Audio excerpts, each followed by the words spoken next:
ఆలోచన చేసి మొదటి తారీఖు నాడే ప్రతి నెల జీతాలు వచ్చేటట్టుగా చేసినటువంటి కాంగ్రెస్ ప్రభుత్వ ఆలోచనలకు కూడా ప్రజల మధ్యకు తీసుకొని వెళ్ళవలసిందిగా మీ అందరికీ విజ్ఞప్తి చేస్తా ఉన్నాను.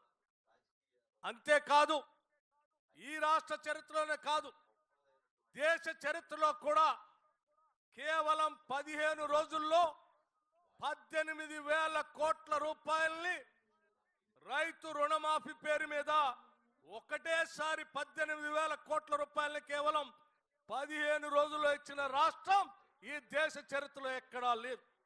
అది కేవలం కాంగ్రెస్ ప్రభుత్వం మాత్రమే చేయగలిగింది. ఇంత గొప్పటి ఉన్నతమైనటువంటి ఆలోచన అమలు చేస్తూ ముందుకు పోతున్నటువంటి ఈ ప్రభుత్వం యొక్క లక్ష్యాల్ని ప్రజల దగ్గర తీసుకొని వెళ్ళి మనం చేసినటువంటి కార్యక్రమాల్ని ప్రజల మధ్యకు కూడా తీసుకెళ్లే కార్యక్రమాన్ని కూడా మహేష్ కుమార్ గౌడ్ గారు వారి టీంతో కింది స్థాయి వరకు పార్టీ నిర్ణయాల్ని ప్రజల మధ్యకు తీసుకెళ్లేటట్టుగా చేయాలని చెప్పి నేను మనస్ఫూర్తిగా వారిని కోరుతా ఉన్నాను. అలాగే పార్టీకి సంబంధించిన ఏ కార్యక్రమాలున్నా, ప్రతి కార్యకర్తకు సంబంధించిన ఏ అవసరం ఉన్నా పార్టీ గాంధీ భవన్ నుంచి నిర్దేశం వస్తే తప్పనిసరిగా వాటన్నిటిని అమలు చేయడానికి ఈ రాష్ట్ర కాంగ్రెస్ ప్రభుత్వం రేవంత్ రెడ్డి గారి నాయకత్వంలో ముఖ్యమంత్రిగా ఉన్నటువంటి యావత్ మంత్రి మండలి మొత్తం కూడా తప్పనిసరిగా తూచా తప్పకుండా పాటిస్తుందని కూడా మీ అందరికీ మనవి చేస్తా ఉన్నాం. మిత్రులారా, మీరు ఆలోచన చేయండి. ఈ ప్రభుత్వం మనది, ప్రజల ప్రభుత్వం. ప్రజల కోసమే మనం సంపద సృష్టిస్తున్నాం. ప్రజలకే సంపదను పంచేటువంటి కార్యక్రమాన్ని కూడా చేపడతా ఉన్నాం.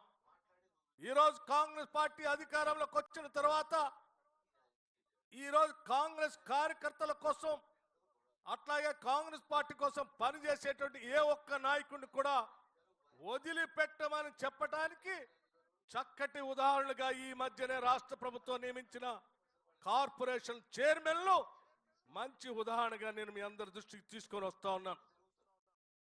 కేవలం పార్టీ అధ్యక్షుడే కాదు, అనుబంధ సంఘాల్లో పనిచేసినటువంటి అధ్యక్షులకు కూడా కాంగ్రెస్ పార్టీ గౌరవిస్తుంది, సగౌరవంగా వాళ్ళకి పదవులు కట్టబెడుతుందని చెప్పడానికి ఉదాహరణగా యువజన కాంగ్రెస్ కమిటీ అధ్యక్షుడికి స్పోర్ట్స్ చైర్మన్ ఇచ్చాం.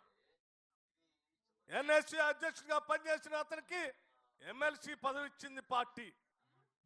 అట్లాగే ఎస్సీ డిపార్ట్మెంట్ అధ్యక్షుడిగా పనిచేసిన అతనికి ఎస్సీ కార్పొరేషన్ చైర్మన్ ఇచ్చింది. బీసీసీఎల్ అధ్యక్షుడికి ఒక చైర్మన్ ఇచ్చింది.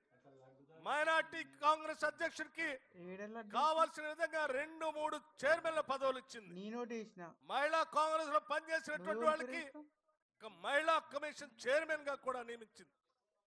కిసాన్ సెల్ అధ్యక్షుడిగా పనిచేసిన నాయకుడికి సీడ్స్ కార్పొరేషన్ చైర్మన్ గా నియమించింది.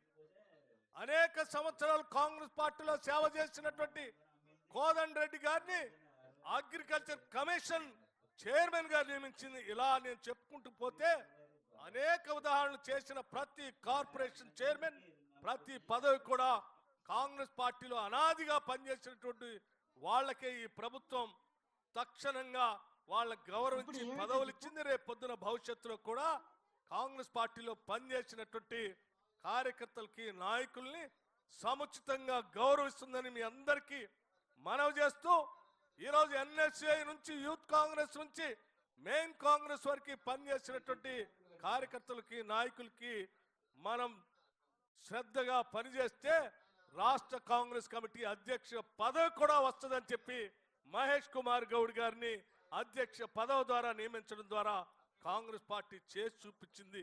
ప్రతి కార్యకర్త, నాయకుడు కూడా నేను ఒకటే విజ్ఞప్తి చేస్తా ఉన్నాను. నిబద్ధతతో పనిచేద్దాం, ప్రజలకు అంకిత భావంతో పనిచేద్దాం. ఈ ప్రభుత్వం మనది మనది మనది అని చెప్పి ప్రజలకు చెప్పి చేసే కార్యక్రమాలు ప్రజల మధ్యకి తీసుకొని వెళదామని చెప్పి మీ అందరికీ ప్రజల మధ్య సవినయంగా మనవి చేసుకొని వెళదామని చెప్పి అందరికీ మహేష్ కుమార్ గౌడ్ మనవి